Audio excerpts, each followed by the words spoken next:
Esse programa é uma parceria com a TVE Bahia. Toda semana, no TVE Entrevista, tratamos de assuntos variados com personalidades de diferentes áreas.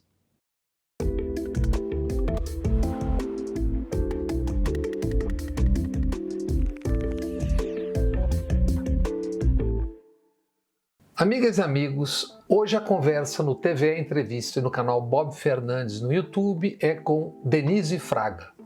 Denise é premiadíssima atriz de teatro, cinema e TV com 38 anos de carreira. Denise é também cronista e por 5 anos teve uma coluna no jornal Folha de São Paulo. Atriz de peças de muito sucesso, com longas temporadas em cartaz, por 9 anos, Denise Fraga apresentou o Retrato Falado no Fantástico nos domingos à noite. Até dezembro, Denise Fraga está se apresentando no Teatro Tuca, em São Paulo, com a peça Eu de Você. Denise Fraga dispensa maiores apresentações, então vamos conversar. Denise Fraga, prazer em recebê-la e conversarmos. Também prazer é meu, Bob. Imenso prazer, honra até. Denise, eu sei que você nasceu numa família muito grande. Eu lhe pergunto, onde e qual é o seu retrato falado?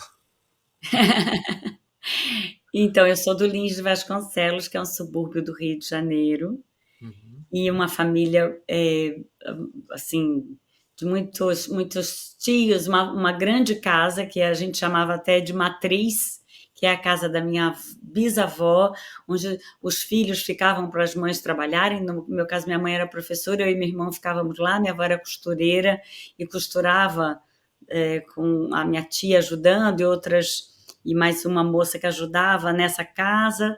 Então, uma vida ali de subúrbio, onde todo mundo morou meio perto, por isso que a gente chamava essa casa de matriz, porque a gente morava em ruas paralelas.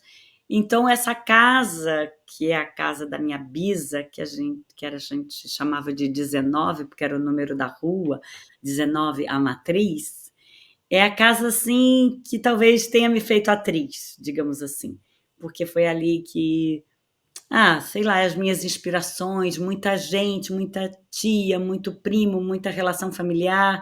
Minha avó era uma matriarca, assim, dessa família, levava aquilo ali, né? Sempre todo mundo falando, mas será que a vovó vai gostar? Será que a vovó vai gostar?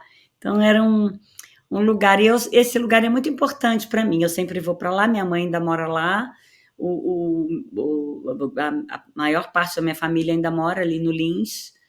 E eu vou para o Rio, eu moro em São Paulo há muitos anos, mas eu vou para o Rio sempre quase como se eu fosse para uma cidade do interior, que é esse lugar, esse enclave ali, é uma vila. Hoje, minha família inteira quase mora numa vila, porque essa casa matriz foi vendida há muito tempo já, e aí todo mundo se mudou para essa vila onde tem 5 casas que é da minha família, e também tem um passa aqui, toma um café, um vai ali no outro, é um lugar que me nutre muito. Você está em São Paulo acho que há muito tempo, até porque seu sotaque carioca diluiu um pouco, não é? Não é aquele que a gente percebe logo nas primeiras palavras, assim, tão É, assim. lá ainda reclamam do meu sotaque, aqui reclamam um pouco do meu sotaque carioca, principalmente meus filhos, principalmente quando eu estou bravo, porque eu acho que quando a gente está brava, a gente põe o pé na raiz, assim, e eu fico bem carioca quando eu estou brava. Mas lá eles reclamam do meu sotaque daqui, né? Você vai ficando meio com essa Eu esquizofrenia sei como é aí. isso. Você bem sabe, né? Já vi você se definindo como uma menina recatada do subúrbio que vestia rosa, isso certamente bem antes da Damares, não é isso? Sim. Que no início da carreira você se incomodava com fazer piadas de cunho sexual em peças de teatro. Como foi o caminho até você fazer, por exemplo, uma mulher adulta, uma adúltera, no Alto da Compadecida? Quer dizer, como é que você foi se se libertando de umas coisas e vivendo outras? Como é que foi o caminho, essa caminhada? Eu não era exatamente assim, na verdade, eu era esse menina que vestia rosa, eu era careta, mas eu não era muito não, eu era meio uma hippie atrasada, assim. Esse vestir de rosa que eu achava assim, eu andava de chinelinho, aqueles vestidos comprados na feira hippie da Praça 15, que tinha aquele batique que depois eu sabe que não era batique, que é aquelas coisas que a gente amarrava para tingir, né? Sandalinha de couro, isso anos 80, né, final 83, eu entrei, fiz vestibular 80, o meu primeiro ano foi 83. Então, ali naquele lugar, e aí assim, me vestia de rosa, porque eu achava, sei lá, não que eu era careta, mas eu era muito sonhadora. Gostava dos achava assim que a vida tinha tanta coisa linda para se viver. E tem mesmo, né? A gente vai vendo que mais assim, a coisa do cunho sexual aí da peça era outra coisa. É porque eu sei da onde você deve ter, você me pesquisou, né, Bob? Claro, fazer o dever de casa, né? Essa coisa de cunho sexual é porque o Trair e Coçar, quando eu entrei na peça, tinha muita piada. Ai, que eu não acho graça, na verdade. Sabe a piada que você ri só porque fala alguma coisa que ninguém fala? E geralmente é uma coisa na época, né? Sexo, uma coisa. E eu achava aquelas piadas. Bobas. Mas não era uma coisa pudica, não. Aliás, eu não era uma menina pudica, assim. Eu fui na minha época, eu saí do Lins, assim, eu era aquela meio, que foi fazer teatro, que foi, né, pra lá. E no Alto da Compadecida é a maior delícia esse personagem, essa mulher dadeira, né, essa mulher ali que, que ela faz um enrosco, né, o Suassuna é incrível naquela mulher do padeiro. Aliás, assim, um prêmio que eu ganhei na minha vida foi o próprio Suassuna falar para mim que eu fui a melhor mulher do padeiro dele. Eu fiquei assim, porque Oh, na verdade é um personagem que eu adorei fazer. É impressionante como o Alto virou um clássico. Hoje no Brasil você pode perguntar para as pessoas assim, quem não viu o Alto da Compadecida, né? Porque é um filme que todo mundo viu, é muito impressionante, aonde eu vou as pessoas viram, né? Um sucesso popular, passou muitas vezes na televisão. Eu vi agora na pandemia, que eu fazia muito tempo que eu não via, e nossa, eu ria. E é difícil você rir, né, de uma coisa que você fez, porque você sempre olha tecnicamente lá, se você. Os tempos, que eu errei esse tempo, errei o outro, mas eu acho ele um filme que ele é popular e ao mesmo tempo sofisticado, né? Tem uma coisa mesmo que faz um clássico, né? uhum. Denise, logo no começo ali, pelo que eu pesquisei, você quase desistiu do teatro, fez uma seleção e tornou-se uma aeromoça da Varig. Como é que foi essa viagem? Ai, é porque é muito duro no início, é duro sempre, né, Bob, você também. Eu acho que assim, que são, é um ofício, uma profissão que você tem que sempre estar provando. Muitas são assim, mas eu acho que o ofício do ator, assim, você não ganhou já e já está ganho, nunca está ganho, né? O artista, de uma maneira geral, no Brasil, assim, não significa que você vai sair dali para um outro patamar. Você sempre vai fazendo. Seu projeto pode não ser aprovado, né? Você sempre se inscreve. Tá fazendo, o Luiz fala uma coisa muito boa, é fazer vestibular todo ano. Você está todo ano fazendo vestibular, todo ano você se inscreve para fazer vestibular, para ver se você passa. Então, eu acho que esse início, principalmente, eu me assustei, eu acho, com a instabilidade, assim. E tem uma hora que meu pai ficava falando muito. Meu pai, médio, meu pai não ligava muito, mas eu ficava pensando: será que eu tenho que arrumar um emprego, né? E aí, uma hora, eu dei uma desistida, porque a peça que eu estava fazendo também não estava legal, não era tanto o que eu esperava, assim, eu sofria muito naquele lugar. E aí, eu falei assim: pô, será que. Aí, uma tia minha era tinha um conhecimento na Varig, Na VASP. Não, era a Varig. E aí ela falou: ah, eu vou tentar ver se eles. Aí eu falava, porque eu falava inglês numa época que no subúrbio ali não era uma coisa, falar inglês era um diferencial. E aí eu achava lindo ser aeromoça, viajar o mundo, ainda achava. E, e eu cheguei a fazer esse teste, e eu passei. A sorte que quando eles me chamaram, eu já estava fazendo outra peça, e eu falei, não, peraí, não vou mesmo. E aí não fui fisgada pelas nuvens, por outras nuvens, na verdade. Nós vamos falar dessas nuvens outras, né? Mas eu queria saber assim, de como é que você, quando que você vai para a Globo e qual foi a porta de entrada? Por onde, qual programa, o que que você fez logo no começo, né? Então, quando você. Me lembro que assim, quando você se forma, né? Aí você pega aquele DRT, aquele certificado da escola e vai lá tirar o DRT.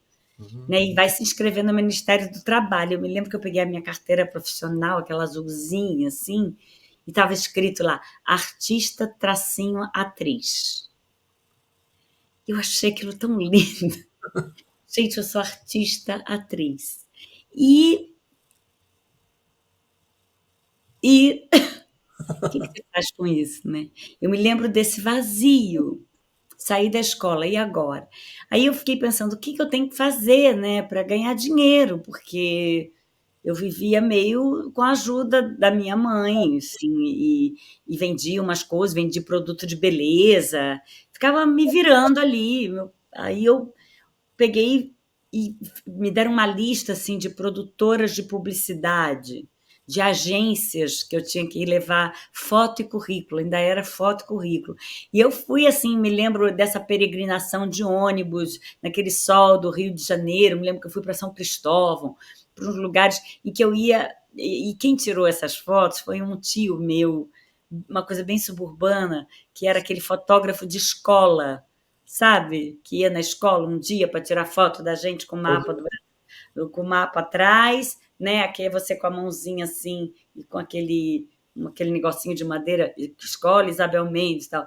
Meu tio era fotógrafo de escola, de casamento, um tio que era, na verdade, irmão da minha tia, mulher do meu tio, e aí ele pegou e tirou umas fotos um dia para mim, e eram essas fotos que eu levava nas agências de publicidade, eram aquelas fotos bem cafonas. Eu com aqueles negocinho que você fazia um coque e puxava uns rolotezinhos, uma coisa pavorosa. Mas numa dessas fotos, uma dessas agências me chamou para um comercial que eu fiz um teste, passei. E esse comercial foi assim, foi visto e falado, era um comercial que eu fazia uma mulher engraçada que queria casar, um comercial das lojas pernambucanas. E aí, depois me chamaram para fazer um teste na Globo. Aí eu me lembro que quando eu fui fazer o teste, eles falaram para mim: é só teste para arquivo, é um teste para ficar aqui. E eu fiz assim, meio sem pretensão, porque era o teste para ficar. E aí, na semana seguinte, me chamaram para fazer um papel na novela que foi Bambolê, que foi até essa novela que passou agora, que era era um papel, não era um papel grande, mas era um papel, era uma coisa considerável, assim. Então, a minha trajetória, a minha porta de entrada na Globo, ela foi muito claro, lógico, assim, fiz um teste, fiz um comercial, fiz um teste, né?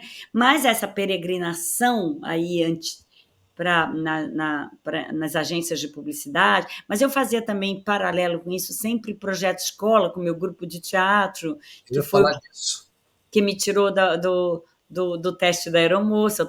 A gente fez 5 peças em repertório, fazendo teatro nas escolas, fazia às vezes 3 sessões por dia, 9 da manhã, meio-dia, 3 da tarde, e às vezes eu fazia sessão à noite, quando eu comecei a fazer uma peça no Teatro Princesa Isabel à noite. Então eu fiz muito teatro nesse início de carreira, por causa desse grupo eu fiz muitas sessões de teatro. Eu tive muito, eu acho que assim, uma base da minha formação muito grande foi esse grupo, porque a gente montava o cenário na frente dos alunos ali, quem pudesse ver, Eles viam a gente montando o cenário, a gente se maquiando naquelas caixinhas de madeira com espelho. Depois a gente fazia a peça, era sempre um teatro clássico brasileiro, Martins Pena, França Júnior, Arthur Azevedo, que tinham aquelas comédias de costumes que são muito engenhosas e muito leves também, e que pegam uma idade que a gente trabalhava de 10 a 18. Então, era uma ótima formação de plateia. Depois da peça, a gente fazia uma conversa com a plateia. Então, isso foi uma formação muito grande durante todo esse período que eu peregrinava, dando foto, currículo nas agências para conseguir alguma coisa na televisão, talvez, quem sabe. Né? Mas o tempo inteiro, talvez seja essa também a importância, sabe, do teatro para mim, Bob, porque eu sempre fiz muito teatro, mesmo fazendo televisão. Eu nunca deixei de fazer teatro, então o teatro sempre foi uma base, um lugar muito necessário para eu estar.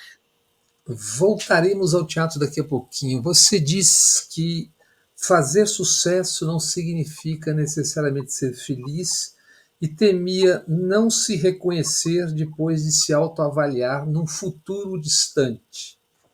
Como é que você está hoje?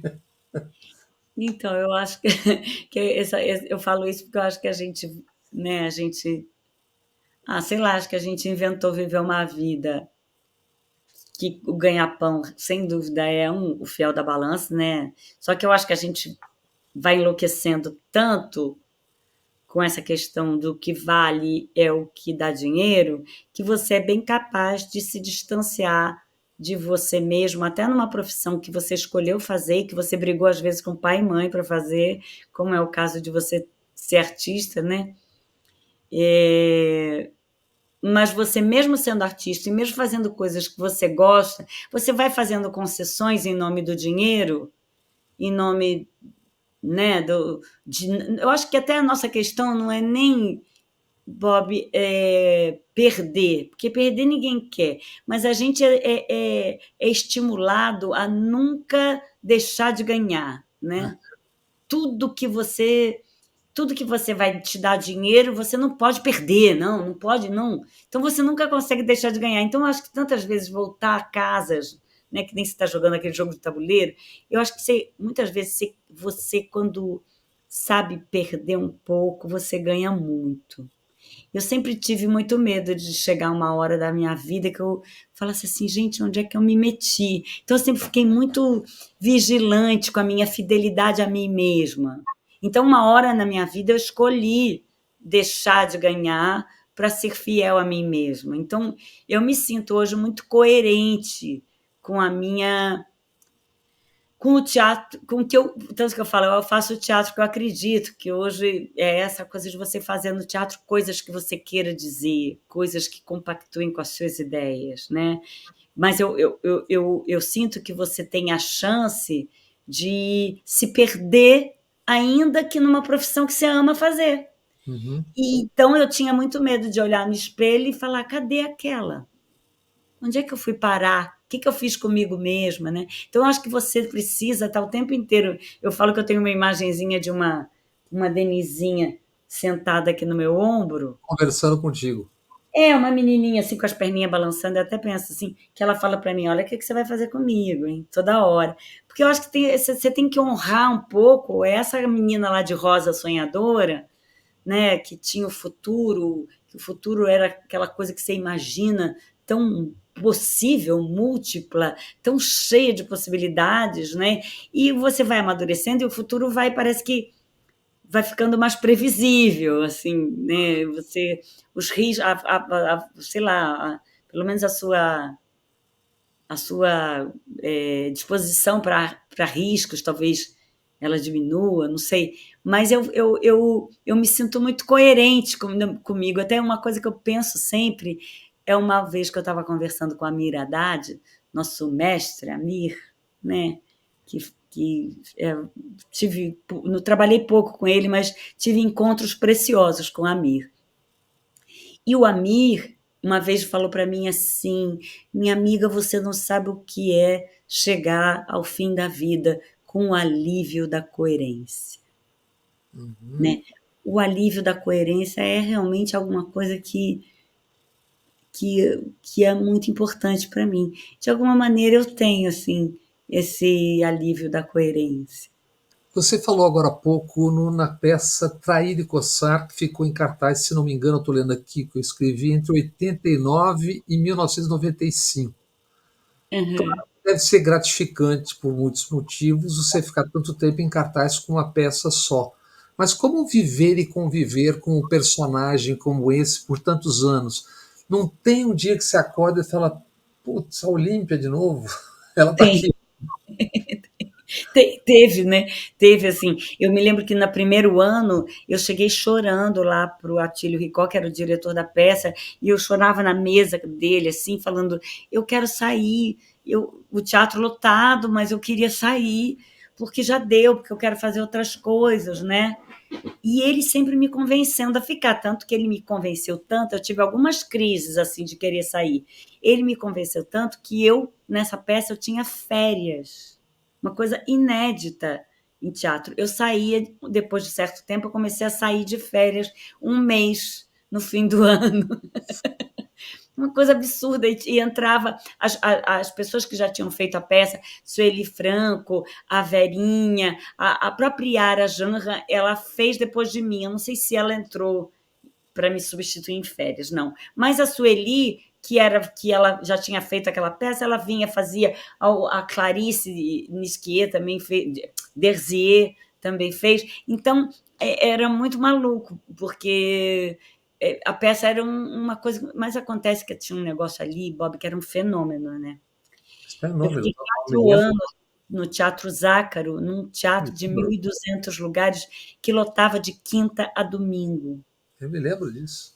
E era um negócio que, assim, eu me divertia muito fazendo aquela personagem, né? A peça era uma comédia, né, dessas comédias vaudeville, de erros, né, de encontros e desencontros, mas a peça tem uma estrutura dramatúrgica do Caruso que ela é muito encaixadinha. Então, ela é um festival de riso. E aquilo foi, para mim, uma escola muito grande de comédia, de timing, de perceber o que vai dar. E eu ficava obcecada por arranjar mais uma piadinha ali no meio. Então, eu ia construindo risos aqui, aqui, aqui, aqui, aqui, aí aquilo também desmoronava, porque às vezes ficava morto, aí você tem que reavivar. Então eu fui descobrindo também, o Trair e Coçar me deu uma escola grande dessa coisa que eu acho a coisa mais difícil do nosso trabalho, que é fazer pela centésima vez como se fosse a primeira vez, né? Fazer, eu acho que um dos maiores inimigos do nosso trabalho é a automação, porque você vê, de repente, você viu o seu braço, foi para a cabeça, e você fala, mas eu não queria botar esse braço na cabeça, mas é que você sempre está pondo, e aí o braço, sem querer, foi para a cabeça, quando você deu aquela fala. E é louco, você vai virando o teu corpo vai te traindo, a tua voz vai te traindo, quando você deu aquele mesmo timing. Então, na verdade, buscar romper, buscar Refazer. refazer, fazer nascer de novo. Mas eu também tenho eu amo a partitura. Eu gosto muito de fazer igual como se fosse diferente, quer dizer, como se tivesse acontecendo aquela hora. Talvez essa seja a minha maior busca até como atriz em temporada, a minha grande busca como atriz numa temporada é que eu falo que me mantém em temporada é a busca da perfeição, que eu sei que nunca vou atingir, mas essa busca é o que te mantém. Talvez tenha sido por isso que eu fiz temporadas tão longas, porque eu sinto que eu vou atrás daquilo que faz aquilo não parecer velho e parecer feito naquela hora pela primeira vez. Manter o frescor, talvez seja manter o frescor na própria partitura, talvez seja o meu grande barato. Eu não sou uma atriz que faz diferente, muito diferente a cada apresentação, né? Tem atores que o tempo inteiro precisam fazer diferente. Eu acho que você muitas vezes tem que ter muito cuidado com isso, porque você surpreende muito o teu colega de cena. ele às vezes não é uma pessoa que está preparada para você toda hora jogar diferente com ele para acordá-lo, né? Mas essa peça que eu estou fazendo agora mudou minha vida nesse sentido. Eu vou chegar nessa A peça gente agora. chega nela. Vou chegar nessa peça agora, mas só para encerrar isso que você estava falando da partitura, então seu caminho é mais João Gilberto. É isso. O meu caminho é mais João Gilberto. Imagina se eu posso falar isso. Não, Mas sim, como seguir é. dar um drible de vez em quando, mas seguir ali o caminho, né? É isso. E eu adorei essa coisa, o meu caminho é mais João Gilberto. Porque eu acho até que assim, conseguir essa coisa que é suspensa, essa firula, esse negocinho que muda só um pouquinho, é uma pausinha que você estica. Eu sou muito. Quem trabalha comigo sabe, eu sou meio obcecada por esse pequeno detalhe para não deixar endurecer, né? Então, vamos deixar um pouquinho mais aquela pausa, só para, né? E aí, se eu gosto muito de contracenar, e se quem contracena comigo, quem trabalhou comigo, né, pode até me achar meio obcecada. Mas é que eu toda hora vou falar, vamos dar mais um tempinho, então. E aí, esse frisson é que faz ser delicioso, né? Uhum. Tanto que quando começa uma peça, uma vez a gente estava fazendo aquela roda de estreia, assim, vai começar, alguém falou, um ator falou, ai, enfim, acabou, que acabou o ensaio, aquele tormento, aquela estreia, estamos estreando, enfim. E eu falei, nossa, agora que começou. Porque para mim começa a construção mesmo com o público, que o público determina muita coisa na medida quando você faz comédia, porque a reação sonora da plateia, ela é sem dúvida algo que também faz parte do espetáculo e, portanto, ela vai moldar. Você tem que ter cuidado, porque você não pode se moldar pelo público, senão você se ferra, porque o público quer que você faça coisas que você, se fosse pelo público, eu estava até hoje fazendo trair e coçar, né? E que poderia ser ótimo, mas não era. Eu queria ir além, ir alçar outros voos, fazer outras coisas. Você hoje está fazendo Eu de Você no Tuca, em São Paulo, pelo menos até dezembro. Acho que vai virar um documentário também, né? Isso. Qual é a estrutura e, digamos, enredo? O que você está querendo dizer com essa peça nesse momento agora? Então, na verdade, a história, essa peça, Bob, ela é, nossa, uma das experiências mais incríveis da minha vida no teatro, sem dúvida, mas ela é uma experiência de vida, assim, muito incrível, porque ela surgiu de uma, assim, eu sempre fiz peça com elencos enormes. Então, cada vez que a gente ameaçava parar 2 meses, para voltar daí a 2 meses, não, ou a parava ou não. Então a gente falou, eu queria ter uma peça móvel, uma peça, mas eu era muito resistente a fazer monólogo. Uhum. Então, a gente queria uma peça. Aí eu falei, não, aí a gente pensei, não, vamos fazer um solo, vamos enfim, fazer um solo. Mas acabou que não é nem um solo, porque eu não me sinto nem um pouco sozinha, e não é um monólogo, porque tanta gente ali, porque é uma peça que eu faço meio junto com a plateia. E essa peça, a gente teve essa ideia da gente fazer em cima de histórias reais, eu contando histórias reais, não como retrato falado, mas trazendo esses pedaços de vida que a gente trançasse com trechos da literatura, poesia, música, o que viesse na cabeça, o que link que desse aquela história.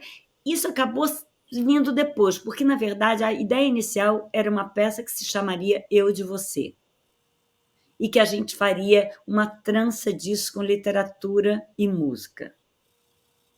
Não sabíamos exatamente o que era. Fomos para a sala de ensaio sem um texto. Foi a primeira vez que isso me aconteceu. Eu quase morri, porque para mim era um vazio, um buraco. Mas pela primeira vez, eu me joguei para improvisar. E o Luiz, era eu, Luiz, o Zé Maria, a Kênia Dias, que fez a nossa preparação corporal, depois veio Fernanda Maia, que é a diretora musical, o Rafael Gomes, que ajudou na dramaturgia, mas todo mundo dava ideia, todo mundo vinha, a direção do Luiz, o Luiz fazendo uma... O Luiz fez essa montanha-russa de emoções, assim. Então, eu me lembro do Luiz pregando os post-its na parede, assim, com os pedaços de história, porque a seleção disso foi muito difícil, porque a gente recebeu 300 histórias. Que história... Como selecionar 300 histórias? O que entra, o que não entra? Né? E eu me lembro que a gente começou a fazer com Lumicolor, assim, com marcador de texto nas cartas, que parte fazia assim com a gente. Porque era uma época muito triste, né? A gente recebeu as cartas no final de 2018. E como é que vocês pediram, como é que vocês conseguiram essas cartas? A gente botou um anúncio no jornal, que a gente tinha uma página que a Folha de São Paulo tinha dado porque eu tinha feito um evento lá na Folha, e eu escrevia, e tinha um texto que era... eu me lembro como é que eu pedi, que era: a minha próxima peça vai se chamar Eu de Você. Eu quero subir no palco para contar a sua história. Eu quero olhar pelo seu olhar, eu quero calçar os seus sapatos, trilhar o que você trilhou. Era alguma coisa que já tinha em si, e no próprio título, que eu acho esse título uma boa ideia, esse vestir o outro. Só que isso a gente fez numa época em que a palavra empatia, que é uma palavra que está tão gasta até, que eu tenho medo da gente perder a empatia pela palavra empatia, de tanto que falam empatia, mas na verdade, a peça é um convite a esse exercício, né, de empatia, mas isso foi em 2018. No final, Bolsonaro tinha acabado de ser eleito. As mostras que chegaram das cartas era uma mostra melancólica. E eu estava assim no chão. E eu falava, mas eu não quero fazer um espetáculo triste também. Uhum. E eu não sei, eu falava para o Luiz, eu fico pensando como é que a gente pode. Eu falava uma palavra que nem eu acho que nem existe, eu falava solarizar, eu falava assim, o que a gente solarizar e ensolarar, e a gente se colocou como desafio, como tratar com leveza da tragédia cotidiana, da vida dura. Porque o que a gente tinha recebido, e eu me senti muito responsabilizada por essas cartas que as pessoas tinham nos confiado, essas histórias muitas vezes não postáveis, histórias que eram muito íntimas e delicadas, assim, mas que eram muito comuns, porque acabaram ficando as histórias que eram, digamos, as histórias que poderiam acontecer com qualquer um de nós. Talvez a gente nem sabia que seria esse o critério, mas acabou sendo esse o critério. As histórias que eram pitorescas, que elas tinham um diferencial qualquer, elas foram sumindo, a gente foi abandonando. A gente chegou no teatro, na sala que a gente ensaiava, a gente jogou essas cartas no chão e a gente meio ia improvisando, tanto corporalmente, como... Aí eu comecei a contar também histórias minhas. Aí o Luiz falava para mim, deixa a história do seu pai, conta então aquela história do seu pai. E aí foi juntando, e até na peça tem um pouco esse joguinho de, mas agora é o pai dela ou é o pai do Francisco? Ou é a mãe dela? Né? Tem essa brincadeira de que, na verdade, a minha história também é sua.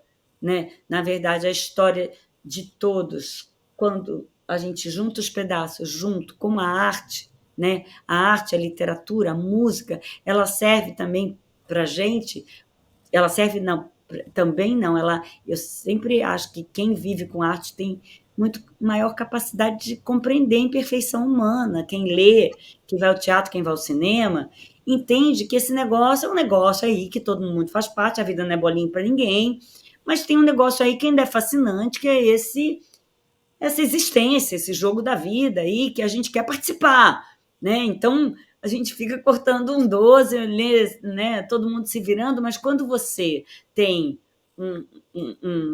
aquele poema da Wisława Szymborska, como eu tenho na peça 2 poemas da Wisława Szymborska, que na época eu estava lendo, e era uma poetisa que eu amo e que estava me dizendo muito, você tem onde se agarrar, você tem tábuas de salvação que faz você viver melhor. Eu sempre falo isso.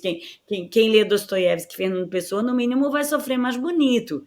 Não deixa de sofrer, mas vai sofrer mais bonito, porque vai lembrar daquela passagem, né? Você tem aquela música do Chico para cantar, você vai cantar, você vai continuar chorando, mas você vai falar igual aquela música do Chico, que ele conta a Clarice, você vai se apegando a coisas que você tem, aquela peça que você viu, aquele filme, aquela cena, que vão te fazer, vão te dando a sensação de pertencimento, eu acho mais, né? Essa sensação de pertencer, né? Que a arte te dá. Né? Eu tenho um texto que a gente botou agora na peça que ele é quase um editorial dessa. Eu fico vendo, se eu tivesse lido esse texto, né? Se a gente tivesse achado esse texto antes de construir toda a peça, talvez ele fizesse parte do anúncio do jornal, porque ela fala tudo, né? A dor, toda a dor dilacera, mas o que a torna intolerável é que a Simone de Beauvoir, o texto, né? Toda a dor dilacera, mas o que a torna intolerável é que quem a sente tem sempre a impressão de estar separado do resto do mundo. Partilhada, a dor ao menos deixa de ser um exílio. Aí ela fala, não é à toa que os artistas tantas vezes relatam experiências terríveis. Através da arte, nós universalizamos essas experiências e permitimos que o público conheça, nos seus sofrimentos individuais, eu adoro essa ideia, o consolo da fraternidade. Que essa é uma das funções essenciais da arte, que é superar a solidão, que é comum a todos nós, ela fala, e que, no entanto, faz com que nos tornemos estranhos uns aos outros. Então, é exatamente isso. Eu acho que o que a peça acabou sendo para a gente é esse negócio. Eu conto a tua história para você conseguir entender o que você viveu. E o outro conseguir entender que poderia ser com ele. Né? E eu conto a história de todo mundo aqui para a gente entender que a gente está no mesmo barco. E a gente fica fingindo que não está, né? Você citou algumas vezes o Luiz. O Luiz é o Luiz Vilaça, seu marido, Sim. com quem você tem 2 filhos, que é diretor de cinema, teatro, etc., com quem você fez o Retrato Falado durante 9 anos, né? E que era essa primeira garimpagem da peça de agora, vocês fizeram lá atrás, né? Durante muitos longos 9 anos, né? Todos os 9 anos no Fantástico Domingo à Noite. E a gente, na verdade, assim, essa coisa da história real é um negócio que eu sinto que fascina muito, tanto a mim quanto ao Luiz, né? A gente é muito parceiro aí, não só no Retrato Falado, eu fiz muitas coisas, a maioria das coisas que eu fiz na televisão foi com o Luiz, A Mulher do Prefeito, né? O Três Terezas, os filmes que a gente fez juntos, né? A gente tem uma parceria e no teatro também. O Luiz fica insistindo assim que ele é cineasta, mas é a 5ª peça que ele dirige, né? E ele fala, né, meio tem uma coisa assim como se eu fosse do teatro e ele do cinema, né? Mas não, agora ele é muito mais do teatro do que ele... E eu acho a direção dele dessa peça, principalmente, ele tem direções incríveis, A Visita da Velha Senhora, o Sem Pensar, que foi incrível, mas o Eu de Você é impressionante, a direção que o Luiz fez. Essa coisa fluida, essa construção dessa coisa que não para e que é esse caleidoscópio das existências, né? O Retrato Falado, Bob, ele tinha essa particularidade da história real, mas ele era uma coisa pitoresca. A história precisava ser engraçada e Televisão Domingo à Noite. Não, e ela precisava funcionar como um caos. E era incrível, porque entrava animação no meio, tinha vários rompimentos dessa estruturinha, mas ela era um caos. Ela precisava ter começo, meio e fim em 10 minutos. E ela precisava se encerrar nisso, né? Então, e foram anos, 9 anos. E teve muitos retratos que a gente fez que eles não eram exatamente engraçados. Apesar do humor ser uma maneira de um enfoque, um filtro, eu acho que para a gente, sempre a gente vai ser assim. Eu acho que as pessoas perguntam para mim, você faz sempre comédia? Eu falo, não é que eu faço sempre comédia, é que eu acredito no humor, uma maneira de chegar nas coisas, né?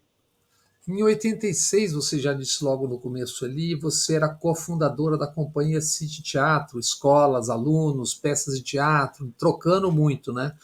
E um projeto, evidentemente isso aqui era um projeto que tinha muito de social naquilo. Portanto, você mobiliza já há muito tempo, e quem te conhece sabe disso, né? Mas eu não sei se é porque agora as mídias expõem a gente muito mais, as pessoas todas, e as causas também. Você, eu não sei se você está tendo, se é a maturidade, mas você está muito mais jogada em muitas coisas ao mesmo tempo. Eu estou vendo questão racial, estou vendo quilombola, indignação com a polícia, tal. O que está acontecendo?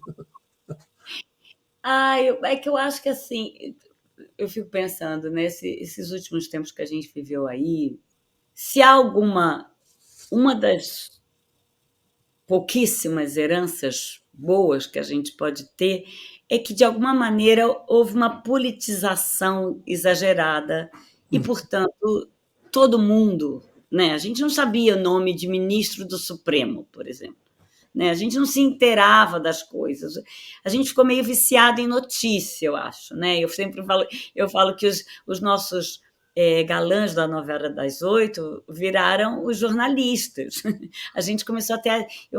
Assim, eu fiquei com uma. Digamos, esses últimos tempos, eu comecei a ficar, sei lá, os últimos 7 anos, eu comecei a ficar com uma admiração profunda por jornalistas, por articulistas, por pessoas que me ajudavam e que me ajudaram muito a entender um momento tão complexo que a gente atravessou. E a gente foi atrás, e talvez tenha sido isso.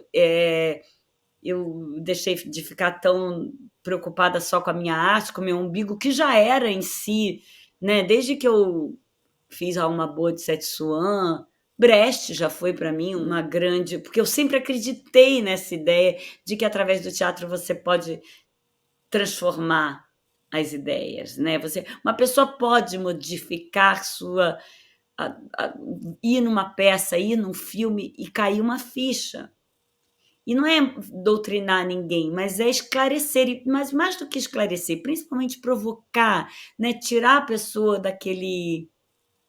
Tem uma frase que eu adoro, eu nunca sei dizer ela direito, que é: a arte serve para, como diz, incomodar os pacíficos, os que estão, não os pacíficos, mas os acomodados, incomodar os acomodados e confortar os Sem atormentados. conforto.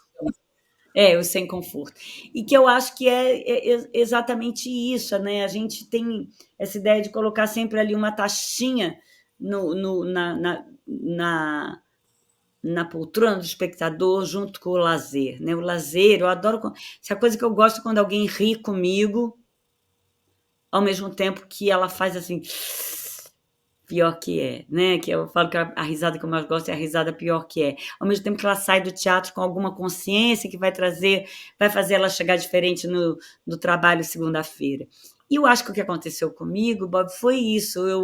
Eu vi coisas que talvez eu não colocasse atenção. E eu sempre fui muito indignada com a injustiça do país que a gente vive. É avassalador. E quando isso virou diário, escancarado toda hora, não tem mais como você não falar disso e não falar disso pelos cantos e falar e confiar na gota no oceano que você pode ser, né? Confiar naquela, né? Eu acredito nisso, assim. Eu acho que você minimamente a,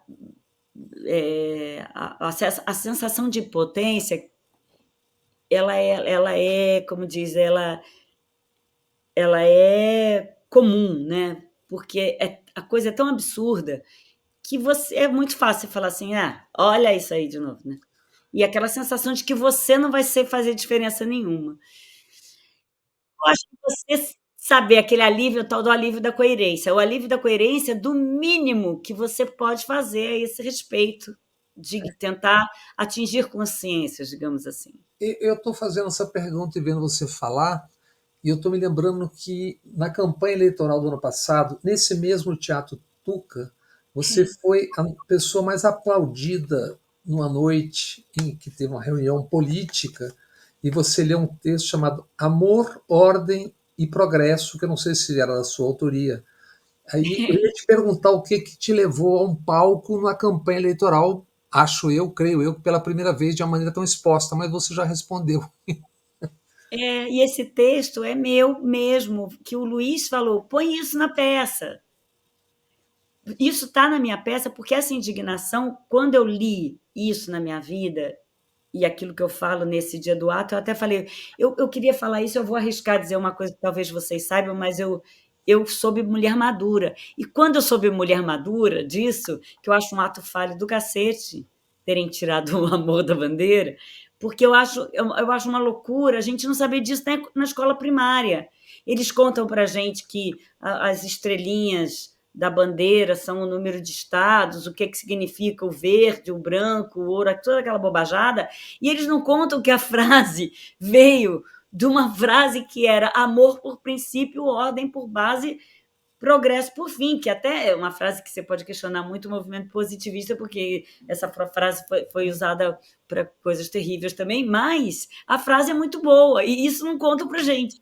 E aí, quando me chamaram para falar lá no Tuca, nesse dia do ato, e aí eu ia, pediram para eu falar alguma coisa a respeito das mulheres, e eu sempre imagino que essa reunião que definiu botar só o ordem e o progresso na bandeira, ela sem dúvida foi feita por homens.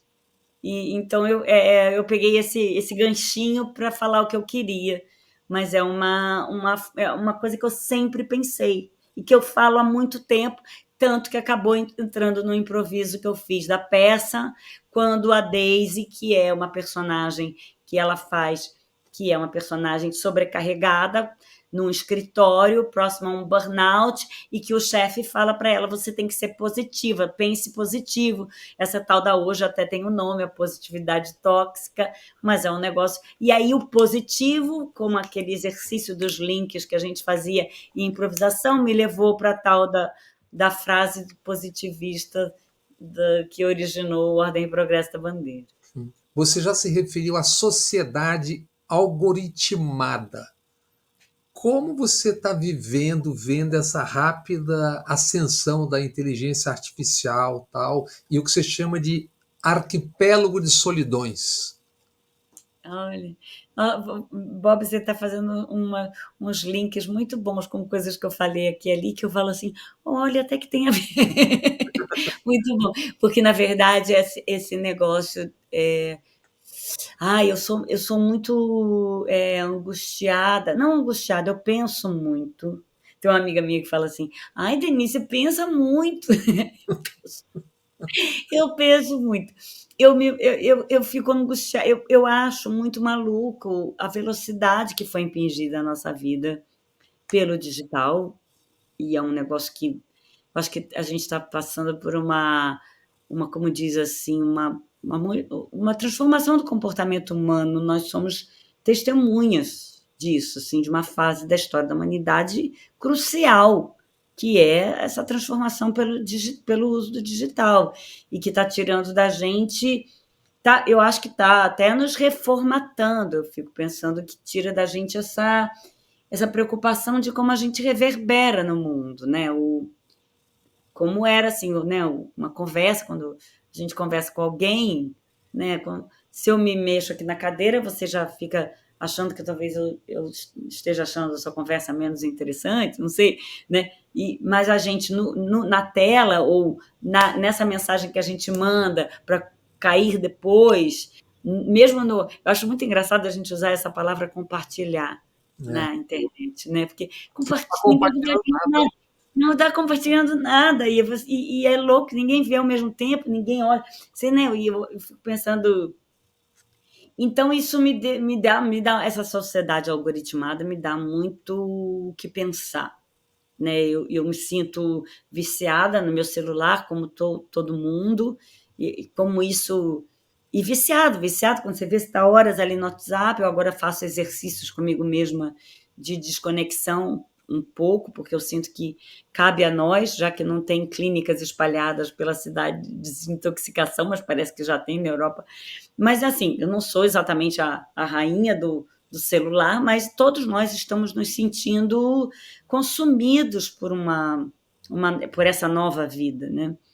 E eu acho que o que acontece é que a gente está tomando um olé feio de uma ferramenta sensacional que nunca se inventou algo onde um instrumento de comunicação e de informação tão incrível como é a rede social, a internet, o WhatsApp. Eu não entendo porque que antes a gente não fazia isso com SMS, né? É louco, porque aquilo parece maior do que a gente. E quando a gente vê, a gente comprou um tênis. É um negócio de maluco. Quando você vê, você tomou um olé ali naquele negócio, tá vendo um vídeo que você não queria ver, perdendo um tempo, não consegue mais organizar seu tempo, que quando você vê, você fala, mas por que eu estou respondendo isso agora? Eu falo, por que eu estou respondendo isso agora? Eu tenho que fazer não sei o quê. E você não toma... você está sendo muito levado, né? Você está falando do olé e quem está tomando olé também são as salas de cinema. Então eu tenho uma última pergunta para te fazer, infelizmente já chegando no fim. E teve um fim de semana desses, há meses atrás, que dois filmes, Barbie e Oppenheimer, ocuparam mais de 80% das salas de cinema do Brasil durante vários dias, né? Então, o que você pensa e diz para as pessoas um pouco o que é a cota de tela, por que ela é necessária? E é importante que a gente entenda que a gente está sem cota de tela desde o governo Temer, né? Isso. E a cota de tela é um negócio que as pessoas não sabem nem direito o que é. Pois é, por isso mesmo.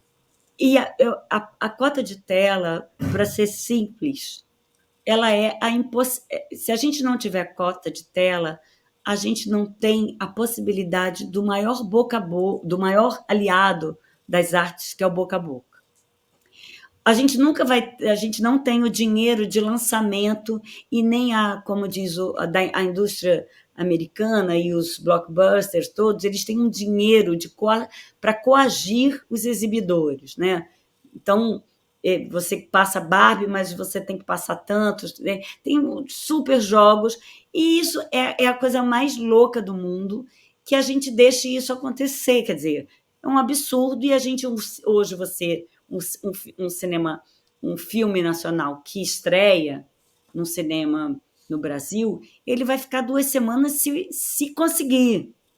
E eu sempre falo para as pessoas, vão correndo ver, porque se você deixar para a segunda semana, você talvez não... Então é muito importante quando você vê o lançamento de um filme nacional, que você quer ver, também quer ver aquele blockbuster, mas quer ver o filme nacional, vá na primeira semana, porque senão você não vai ter a chance de ver. Isso sem falar de uma outra coisa do quanto que a pandemia colocou a gente na frente das telas nos streams, mas eu não estou nem falando disso. Estou falando da importância da cota de tela para dar a chance de boca a boca. Não esquece de dizer o que é a cota de tela. Então, a cota de tela, exatamente, é uma coisa que é uma lei, e que a gente tinha isso e nos foi tirado, que é para você ter um percentual reservado à produção nacional das salas de exibição. Então, para você conseguir passar Barbie pelo Brasil inteiro, você precisa ter tais filmes, ter aquele percentual de exibição de cinema nacional. Assim como tinha cota curta-metragem antes dos filmes. Uhum. E como na Europa, eu filmei agora em Portugal dois filmes. Em 2 anos eu fiz 2 filmes em Portugal, diretores portugueses, projetos portugueses. Todos os diretores de Portugal, depois de fazer seus longas, Bob, eles continuam fazendo curtas. Por quê? Porque o curta, ele não é uma coisa menor, não é uma coisa de jovenzinho cineasta que está fazendo curta. O curta é uma possibilidade quando você tem aquele tanto de dinheiro para você fazer um curta, que pode até virar um longa, mas ele sabe que aquele curta vai ser visto. A gente aqui, um curta, a gente não sabe. E só vai ser visto num festival ou outro. Né? Porque a gente acaba com a nossa proteção aos nossos artistas, a nossa arte, a nossa produção artística. violentamente subjugada a uma produção americana que é uma indústria violenta, entendeu?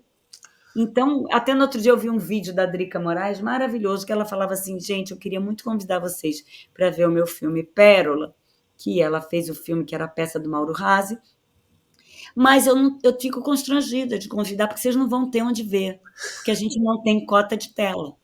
É exatamente isso. Eu estou lançando um filme, mas vocês não podem ver, porque não deixam vocês ver. E é muito importante que a população, que você que gosta de cinema, está ouvindo a gente aí, você que gosta de cinema, que gosta de teatro, que você entender que é teu direito. A arte é um direito. Essa consciência a gente precisa ter, que a arte é um direito que a gente tem. É um direito constitucional a manifestar, você ter direito a acesso à arte, né? E a gente está ficando muito acostumado, Bob, é uma falta de cuidado com a comunidade, com a gente mesmo, uma falta de cuidado com a gente mesmo, né? A gente vai achando que é assim mesmo.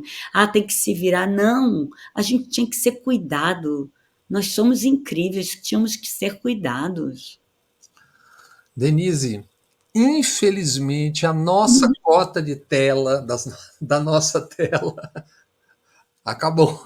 Oh, Espero que a querido. gente, não só pessoalmente, claro, mas que a gente possa conversar novamente em outras situações. Sim, Bob, fiquei muito feliz com esse convite, viu? Obrigada, muito bom ser entrevistada por você. Você que eu admiro tanto. Claro, a gente se encontra de vez em quando aqui, a gente é vizinho, mas esse jornalista maravilhoso e incrível que você é. Querida, muito obrigado. Nós estamos aqui na TVE, TV Pública da Bahia, no canal Bob Fernandes. Muito obrigado, querida. Até a próxima. Obrigada a vocês todos e todas que estão nos ouvindo aí. Obrigada, querido. Muito obrigada.